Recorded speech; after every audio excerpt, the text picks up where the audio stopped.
Республикалық маңызы бар Талдықорған Қалбатау Өскемен автожолының 615-967 шақырым аралық қайта жаңғыртылды. Жоба ұзындығы 352,7 шақырым. Құрылыста 8 учаске қамтылған. Жұмыс нәтижесінде 22 көпір, 2 жол өтпесі, 296 су өткізгіш құбыр салынды. Түсіп шығатын жолдар салынды. Жаңағы айтып өткендей малдан қорғау сеткалар қойылып жатыр. Ангар дейміз, жаңа қыста техниканы қойып, жолды күтіп ұстау жұмыстарына. Жылы туалет дейміз. Ондай осында біздің жоба бойынша 3 жерде орналасқан. Жаңағы Қарақол, Шолпан, біздің Қапанбұлақ ауылдарының жандарында. Қазіргі қосымша бізде тағы да 9 демалу орындары бар. Жол белгілері барлығы жобаға сәйкес. Камералар, олар бізде тоже біздің участктер бойынша қазір осы Абай облысы бойынша 9 жерге орнатылып жатыр. Жарықтар бізде ауылдардың кіреберістеріне, жаңағы демалыс орындарына жарықтар бізде қазір орналастырылып, енді қазіргі таңда қосылу жұмыстары жүргізіліп жатыр. Қазір автожолдың асфальт жабыны 100% аяқталған. Жол құрылысының 15% республикалық бюджеттен, қалған бөлігі Қытай Халық Республикасы Эксимбанк қарызы есебінен қаржыландырылды.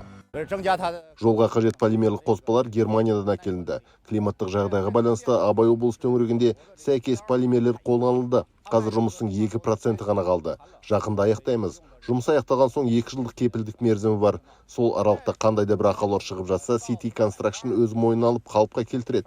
Біздің компания салған Қазақстандағы ең ұзын автожол бөлігі осы, 767 шақырымды құрайды. Жол бойындағы қауіпсіздік инфрақұрылымдары ретке келтірілді. Жол белгілері, тосқауыл қоршау, торлы қоршау, қар тоқтатқыштар орнатылды. Жобадан тыс автожол бойында орналасқан елді мекендердің кейбірінің ішкі жолдары мен кіреберістер жөнделді. Көлікте жөнді жүре алмай, ақырын жүріп, барам деген жеріне кешігіп барып, көресінді халқымыз көрді ғой. Қазір байқағаным салыстырмалы түрде көлік ағыны, жүк тасылу қарқыны бұрынғыдан кемінде 3 есеге артты ғой деймін. Абай облысының орталығы Семей қаласына 6-7 сағат жүріп, әзер баратын, қазір бір 2,5-3 сағатта кемінде жетіп үлгереді. Енді жол кеспейміз. Халық қарық болып қалды ғой. Авторский надзор на объекте вел. Авторлық қадағалау нысанда үздіксіз жүргізіліп отырды. Мамандарымыз үнемі жұмыс істеді. Авторлық қадағалау шеңберінде құрылысқа қолданылған конструкциялардың сертификаттардың сәйкестігі, жобалау кезінде кеткен қателіктер барлығын бақылауда ұстадық. Темір-бетон бөліктерді жобалық сметалық құжатқа сәйкес келе ме? Оны да бақылауда ұстадық. Сертификаттарын тексердік. Бізге берілген учаскелердегі жұмыстар аяқталды. Біз жобалық сметалық құжатқа жұмыстар сәйкес келетіндік жайлы қорытынды шығарып жолды қолданысқа беру туралы акт жасадық. Уже завершены. Жол активтері сапасының ұлттық орталығы мамандары да жол материалдарынан сынамалар алып, анықталған ақауларды дер кезінде жоюдың арқасында республикалық тасжол барлық талаптарға сай деген қорытынды шығарылған. Ұлттық сапа орталығы осы тасжолына 188 выезд жасап, оның 52 дефект анықталды.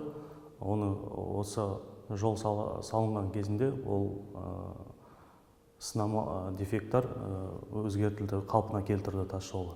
Бұл тасжол салынғаннан кейін біз ұлттық сапа орталығы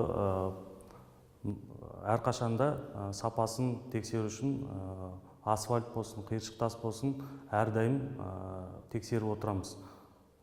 Сынамаларын алып лабораторияға өткізіп, лаборатория оның құрамының составын былайша айтқанда тексеріп отырады. Тексерістің барысында ақаулар болғанымен оларды уақытында сапасына келтіріп, қазіргі таңда жолдың сапасы жақсы деп айтуға болады.